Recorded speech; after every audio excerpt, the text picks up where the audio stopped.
Hello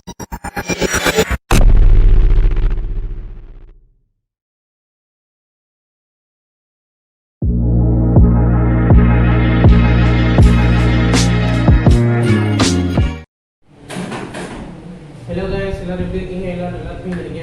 எல்லாரும் வீட்ல சேஃபா இருங்க. வெளிய போகும்போது மாஸ்க் போட்டு வாங்க. And another thing to say is thanks for 147 subscribers who support me a lot and lot. You know, happy Diwali to all who are watching this video and be safety while burning the crackers. Okay guys. Deepavali ஸ்பெஷல்னால நம்மளும் ஒரு புது chapter எடுக்கலாம்னு முடிவு பண்ணியிருக்கேன். புது chapter என்னன்னா ஈஸியானதாக அக்கௌண்ட்ஸில் எடுக்க போகிறேன். ரேஷியோ லைக் திஸ் ரொம்ப ஈஸியான சாப்டர் தான். உங்களுக்கு ஃபஸ்ட்டு வந்து ஒரு 5 ஃபார்முலாஸ் உங்களுக்கு சொல்லி தரப்போகிறேன். I going to teach you the 5 formulas in easy way. First, current assets and quick assets. Third, capital gearing ratio, shareholder funds and debit funds. Okay guys, there are 5 formulas to learn this topic. Next we can go ahead. First we must want to complete these 5 formulas. When there will be asked 2 more questions, 3 and 5 more questions will be asked based on 5 formulas. Okay guys, now we can enter this chapter.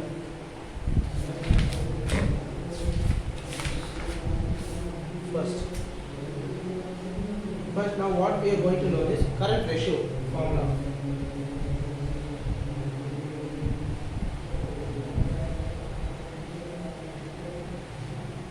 Current ratio. What we mean by current ratio? Current என்ன நம்ம என்ன வார்த்தை சொல்லுவோம்? பிரசன்ட்டா இருக்குன்னு சொல்லுவோம். அந்த பிரசன்ட்டா இருக்கிறதுல அது வந்து அசெட் லைபிலிட்டிஸ் கண்டுபிடிப்போம். ஓகே गाइस, ஃபர்ஸ்ட் வந்து கரண்ட் ரேஷியோ அப்படினா current asset அப்படினா current ratio current assets அர்த்தம் divided by current liabilities. Okay guys, இதோட மீனிங் அப்படியே உங்களுக்கு சொல்லி தரேன். current ratio னா present. இப்போ சம்பளம் கொடுத்தனா பிரசன்ட்டா அவன் எவ்வளவு ரூபாய் வாங்கிருக்கான்னு பாப்போம்ல, that is called current asset னா இப்போ நமக்கு ஒரு பொதுவா எடுத்துக்கிட்டோம்னா இப்போ நம்ம வந்து ஒரு பென் வாங்குறோம். பென்னுனா எப்படின்னா நமக்கு சொந்தம், that is called an asset. இப்போ current assetல நீ என்ன பென் வச்சிருக்கனா I have a refill pen. current assetல நான் ஒரு refill pen இப்போ வாங்கி வச்சிருக்கேன். ஓகே guys, current liabilities னா we can say as expenses. நீ எக்ஸ்பென்சஸ்ல இப்போ கரண்ட்ல என்னலாம் பண்ணியிருக்க. So that கரண்ட்னா இப்போ நடக்கிறது, அசெட்னா நீங்க என்ன பொருள் வாங்கி இருக்கிறது, கரண்ட்னா நடக்கிறது, liabilitiesனா நீங்க என்னென்ன எக்ஸ்பென்சஸ் பண்ணி இருக்கிறது. So in the case on assets of pen, anything except of we can say as phone etc. Here you can say as expenses. Okay guys, current ratio னா என்ன சொல்றோம்னா ஃபர்ஸ்ட் ஃபார்முலா பேசிக்கா இந்த ஃபார்முலா ஃபர்ஸ்ட் எடுத்துக்கோங்க. current ratio வந்தாலே current asset divided by current liabilities. Recall it in your mind again and again for 5 times. Current ratio is equal to current liabilities divided by current assets. Current assets divided by current liabilities. உங்களுக்கு ஈஸியா சொல்லணும்னா இந்த பேசிக் formula நீங்க படிச்சாலே 2 marks நீங்க ஈஸியா attend பண்ணலாம். I sure that the 2 marks will confirm கேட்பாங்க. Okay guys, இப்போ அடுத்த ஒரு இன்ட்ரஸ்டிங்கான ஒரு ஃபார்முலா இருக்கு.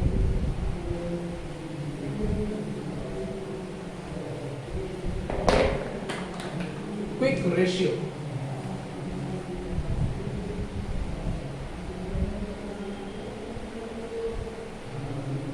quick ratio என்ன? anyone? quick னா உடனே பண்றது, உடனே இந்த ரேஷியோ கண்டுபிடிக்கிறது. நம்ம பிராக்டிகல் லைஃப்ல எடுக்கலாம். இப்போ நம்ம கடைக்கு போறோம், ஒரு வெளிய பார்க்குறோம், உடனே நம்ம காசு கொடுத்து வாங்கிக்கிறோம். இப்போ சேஸ் குவிக், சீக்கிரமா வாங்கிட்டு வந்துட்டானே வெளியே, பிடிச்சோன்னு வாங்கிட்டு வந்துட்டேன், ஸோ இங்கே கால் as quick.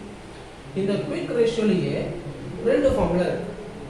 Okay guys, idea எல்லாம் சொல்லுவோம். Easy quick asset. இப்போ உங்களுக்கு ஒரு எக்ஸாம்பிள் சொல்லணும்னா தீபாவளி, அதுக்கே நீங்கள் இதில் எடுத்துக்கலாம். Quick asset. இப்போ ஒரு வெடி வாங்குறோம், காசு கொடுக்கும், அது நமக்கு அசெட் ஆயிட்டு. அப்படின்னா காசை உடனே கொடுத்து உடனே அந்த பொருள் வாங்கிடும். when you give on cash you will get the product. so we got a quick asset. உடனே கொடுத்து உடனே பணம் வாங்கும். so that we call quick asset. divide by current liabilities.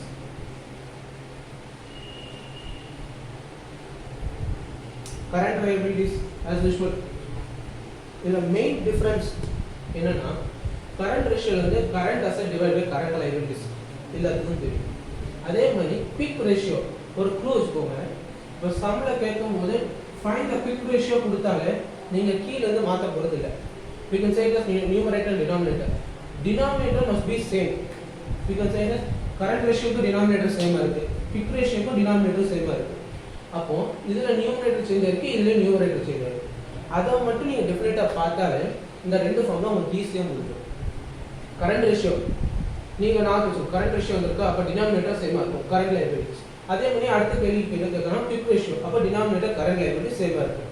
So ரெண்டுத்துக்கும் தெரிஞ்சிருச்சு. இப்போ நம்ம நியூமரேட்டர் தான் ஃபைண்ட் பண்றோம். நியூமரேட்டர் வந்து கீழ இன்னொரு ஒரு க்ளூ என்னன்னா கரண்ட் ரேஷியோ. இங்க ஒரு க்ளூ என்னன்னா கரண்ட் ரேஷியோ கொடுத்திருக்காங்க. கரண்ட் ரேஷியோனா நம்ம கீழ கரண்ட் லைபிலிட்டிஸ் கொடுத்துட்டோம். ஆட்டோமேட்டிக்கா நியூமரேட்டர் என்ன வரும், டினாமினேட்டர் சேமா இருந்தாலே அதுக்கு நம்ம ஃபைண்ட் பண்ணுவோங்க, ஒரு இன்டு 5 ஆல போட்டு நம்பர் சேரும். அதே மாதிரி தான் கீழ வந்து டினாமினேட்டர் சேமா இருக்கு கரண்ட், அப்ப நியூமரேட்டர் கரண்ட்ல தான் வரும், கரண்ட் அசெட். ஓகே गाइस, அதே மாதிரி குவிக் இதுல எப்படின்னா இதுல வந்து கரண்ட் லைபிலிட்டிஸ் டினாமினேட்டர் சேமா இருக்கு, மேல வந்து நியூமரேட்டர் வித்தியாசமா இருக்கு.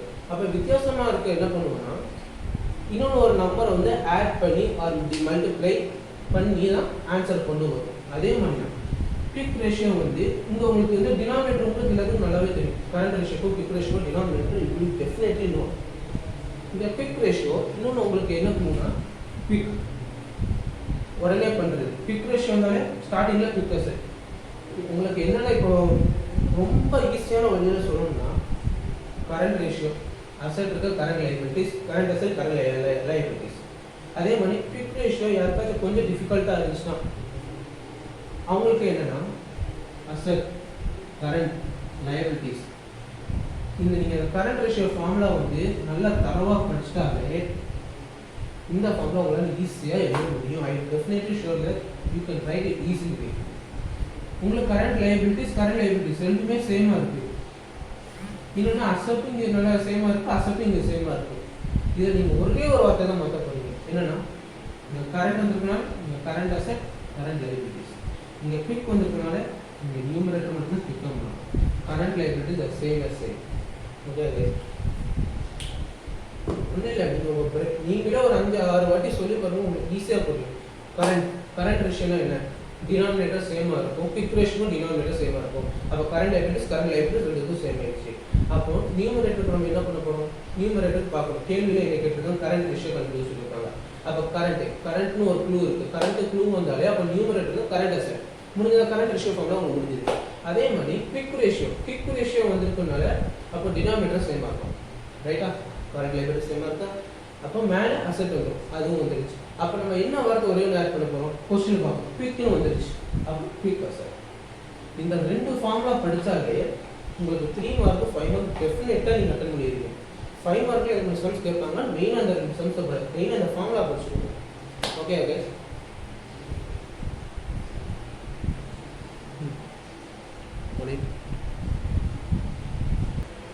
ஓகே गाइस, இப்போ நம்ம சம்முக்குள்ள போறோமா. சம்ல வந்து ஃபர்ஸ்ட் இந்த ரெண்டு ஃபார்முலா கூடிய சம்ஸை பார்ப்போம்.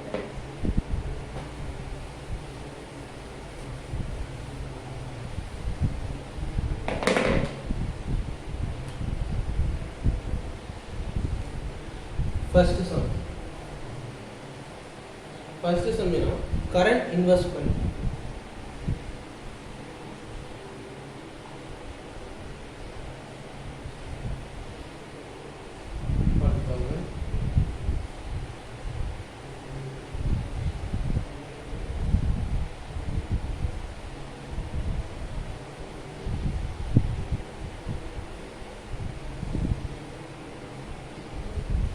Okay guys, இப்போ சமக்குள்ள போவோம்.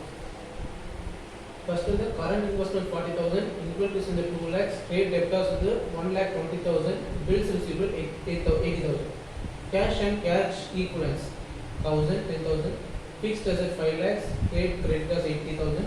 This is called bills receivable and bills payable. The short form and the full form is bills receivable. 50,000. Expenses payable 20,000. Non-current liability is 3 lakhs. Okay guys. இப்போ நம்ம வந்து எப்படி இந்த சம்ம வந்து அப்பியர் பண்ண போறோம்னு பார்ப்போம். ஃபர்ஸ்ட் ஃபார்முலா பார்க்கறோம். இப்போ என்ன இந்த சம்ல கண்டுபிடிக்க சொல்லிருக்கேன்னா கரண்ட் ரேஷியோட ஃபார்முலா என்ன?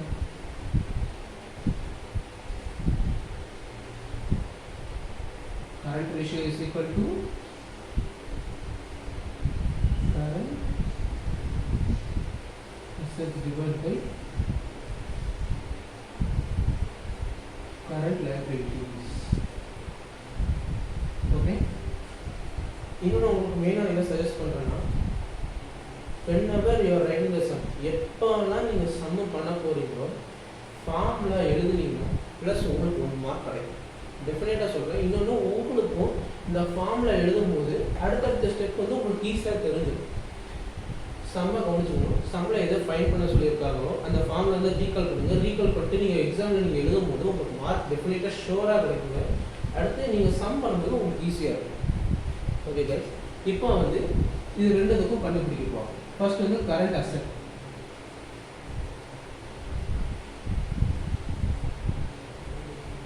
ஈஸி தான், எல்லாரும் பேனிக் ஆகணும். கரண்ட் அசெட்ஸ் வந்து நம்ம எப்படி கண்டுபிடிக்க போகிறோம்னா கரண்ட் அசெட் நம்ம என்ன சொன்னோம்? சொத்துனா இப்போ நம்ம ஒரு பேனா வாங்கிப்போம், அது நம்மளோட சொத்து. ஒரு கேல்குலேட்டர் வாங்கிப்போம், அது நம்மளோட சொத்து. அதே மாதிரி தான் இந்த கேள்வியில் எதுனா நம்ம சொத்துன்னு பார்க்குறோம். கரண்ட் இன்வெஸ்ட்மெண்ட், இதுதான் ஈஸியாக சொல்லலாம். Current investment. சார் இன்வெஸ்ட்மெண்ட்டாக அசெட் தானே சார் சொல்லுவீங்க? டெஃபினட்டாக இன்வெஸ்ட்மெண்ட் ஒரு அசெட் தானே. அப்போ நம்ம கரண்ட் அசெட்ஸில் வந்து கரண்ட் இன்வெஸ்ட்மெண்ட் போடலாம். இன்வெஸ்ட்மெண்ட் ஆட் தான் பண்ணணும், எதுவுமே சொல்கிற கிடையாது, ஆட் தான் பண்ணணும். இன்வென்ட்ரிஸ் வந்து புதுசாக இன்வென்ஷன் பண்ணுறோம். அது நம்மளோட எப்படின்னா நம்மளோட ஐடியா வந்து அதில் போகிறோம். இப்போ பணத்தை வாங்கி நம்ம இந்த ஒரு ஐடியா செய்கிறோம்னா அது ஒரு அசெட். அதை செஞ்சு நம்மளுக்கு ஒரு பெனிஃபிட் தரும்ல, அது ஒரு அசெட் தான். இன்வென்ட்ரிஸ் வந்து நம்மளோட அறிவை வந்து நம்ம வெளியே கொடுத்து காசாக வாங்குறதும் ஒரு அசெட் இருக்கு. ஓகே கைஸ், இப்போ இன்வென்ட்ரிஸும் ஒரு அசெட் தான்.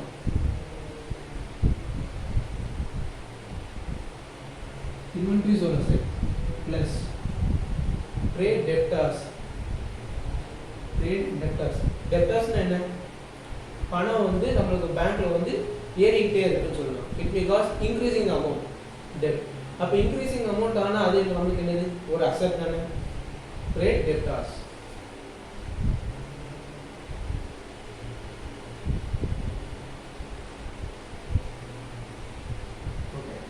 Next bills receivable.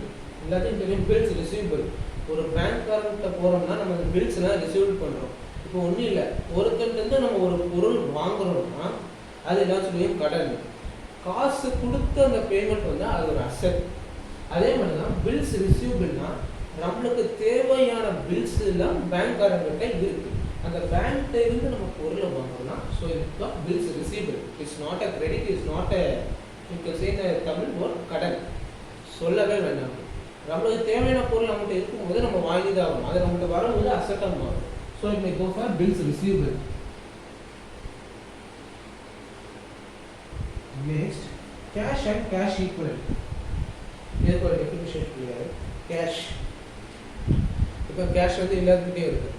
ஓகே, இப்போ அந்த கேஷ் நம்ம கையில் இருக்குன்னா என்ன அர்த்தம்? அசெட் நம்ம கையில் இருக்குது. ஒரு 5 ரூபா இருந்தால் கூட நம்மளுக்கு ஒரு அசெட் தான். 10 ரூபா இருந்தால் அசெட், 1000 2000 இருந்தாலும் நம்மளுக்கு அசெட் தான். Cash equivalent. இன்னொன்று உங்களுக்கு ஏன்னா ஈக்குவல். கேஷ் வந்து ஈக்குவலாக இருக்குது, ஈக்குவலண்ட்டாக இருக்குது. இப்போ எப்படின்னா என்கிட்ட வந்து அது ஒரு இல்லை, ஒரு ஃபோன் கடைக்கு போனோம்னா அந்த ஃபோன் விலை வந்து 20,000 ரூபா சொல்கிறான். ஓகே, நம்மக்கிட்ட கேஷ் வந்து 21,000 ரூபாய் இருக்குது. அப்போது அந்த பேமெண்ட்டும் நம்ம கொடுக்குற பேமெண்ட்டும் ஈக்குவலண்ட்டாக இருக்குது. இன்னொன்று 1000 வந்து நம்மளுக்கு ஒரு அசெட், ஒரு இன்வெஸ்ட்மெண்ட் பண்ணி நம்மகிட்ட இருக்கு 1000 ரூபா. அதே மாதிரி தான் கேஷ் அண்ட் கேஷ் ஈக்குவல். அப்போ இப்போ go for assets. Right, cash equal equal நீங்கள் டெஸ்ட் எழுதும்போது ஃபுல்லாக எழுதிக்கோங்க. ஓகே கைஸ், ஓகே இவ்வளோ தான் வரும். Cash and cash equal. இது 5 சேர்ந்தால் தான் and which is the current asset. Okay, நல்ல ஞாபகத்துல வச்சுக்கோங்க. Current asset, whenever they ask the current asset formula, you may know current asset வந்து current investment, inventories, trade, debtors, bills, receivable, cash equivalent. அதான் மைண்ட்ல தரவா எடுத்தாலே இந்த current asset வந்து உங்களுக்கு ஈஸி தான். Let's put a total 40,000, 2 lakhs, 40,000.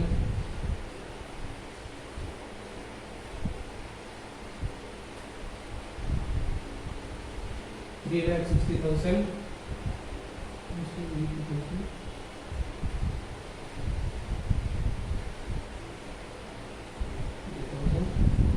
Next, 10,000.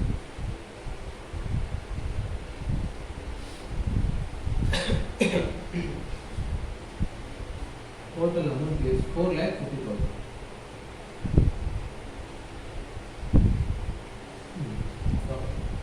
Now we have find out the current asset. இப்போ நம்ம current asset கண்டுபிடிச்சாச்சு. அப்போ numerator நம்ம கண்டுபிடிச்சாச்சு. இன்னும் denominator வந்து கண்டுபிடிக்கணும். denominator கண்டுபிடிக்கணும். ரொம்ப அதுவும் ஈஸி தான்.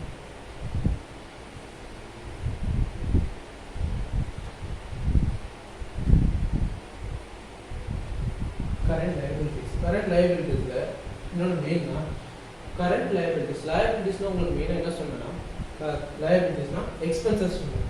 அப்போ இப்போ இதை நம்ம பார்க்க போகிறது ஃபுல்லாக எக்ஸ்பென்சஸ் தான் பார்க்க போகிறோம். ஓகேவா? ட்ரேட் கிரெடிட்டர்ஸ் சொல்லவே வேணால் எக்ஸ்பென்சஸ். பில்ஸ் பேபிள் நம்ம பேபிள் பண்ணவே எக்ஸ்பென்சஸாக இருக்குது. எக்ஸ்பென்சஸ் பேபிள் அது நம்ம கொடுக்க முடியாது. அப்போது இந்த மூணுமே என்னன்னா எக்ஸ்பென்சஸ். நான் கரண்ட் லைபிலிட்டிஸ் வராது. Fixed asset no, not an eligible. Okay, இப்போ இதில் எக்ஸ்பென்சஸ் பண்ணுற பார்த்தோம்னா இந்த மூணு மட்டும் தான் எக்ஸ்பென்சஸ் வரும். இது ரெண்டு நோ. இல்லைன்னு கேட்பீங்க, இதுவும் நான் கரண்ட் லைபிலிட்டிஸாக இருக்கேன், இதுவும் லைபிலிட்டிஸாக இருக்கும். தப்பு. லைபிலிட்டிஸ்னால் மெயினாக எக்ஸ்பென்சஸ். கரண்ட் லைபிலிட்டிஸ்னால் நீங்கள் எழுதலாம் சொல்லலாம். இல்லை வந்து நான் கரண்ட் லைபிலிட்டிஸ் கொடுத்துட்டான், அதெல்லாம் நீங்கள் டெஃபினட்டாக எழுதவே முடியாது. மூணு மட்டும் தான் எங்களுக்கு. அப்போ trade creditors plus bills payable plus expenses paid.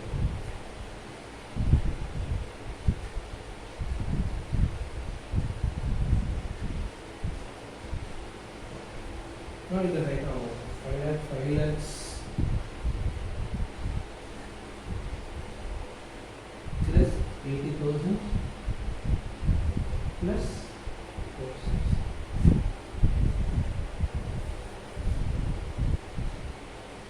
80,000, 50,000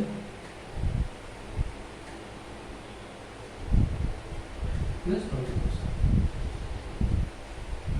Total 1,50,000.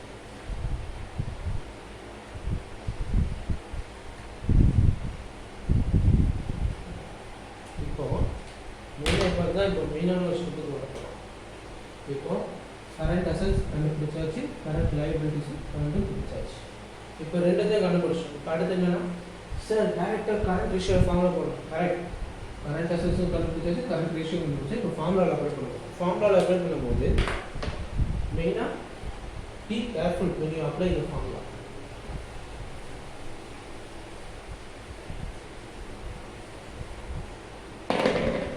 என்னன்னா கரண்ட் ரேஷியோக்கு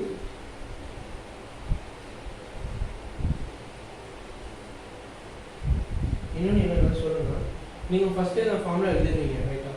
இப்போ ரெண்டுத்தையும் கண்டுபிடிச்சி இங்கே கொண்டு வர நேரத்தில் மறுபடியும் நீங்கள் கரண்ட் ரேஷியோ எழுதி ஃபார்முலா இருக்குன்னா இது ரெண்டுத்தையும் நீங்கள் எழுதுவேன். கரண்ட் ரேஷியோ நீங்கள் ரெட்டிங் போட்டு ஹெட்டிங் போட்டாலே ஒரு ப்ரெசன்டேஷனுக்கு ஒரு ஹாஃப் மார்க் உங்களுக்கு கிடைக்கும். போட்டாச்சா? இப்போ கரண்ட் அசெட் வந்து நம்ம என்ன கண்டுபிடிச்சோம்? 4,50,000. 4,50,000.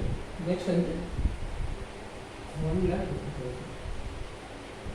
சிம்பிள். 53. இங்கே 3 இருக்கு, 1 இருக்கு. இல்லை நினைப்பீங்க சார் 3 தானே ஆன்சர், டைரெக்டாக 3 கொடுங்க. தப்பு. நம்ம இப்போ என்ன பண்ணுறோம்? Current ratio topic ratio analysis. அப்போ ரேஷியோ தான் நம்மளுக்கு வேணும். ரேஷியோ வேணும்னா ஃபஸ்ட்டு இந்த 3 இருக்குல்ல, 3:1 இதுதான்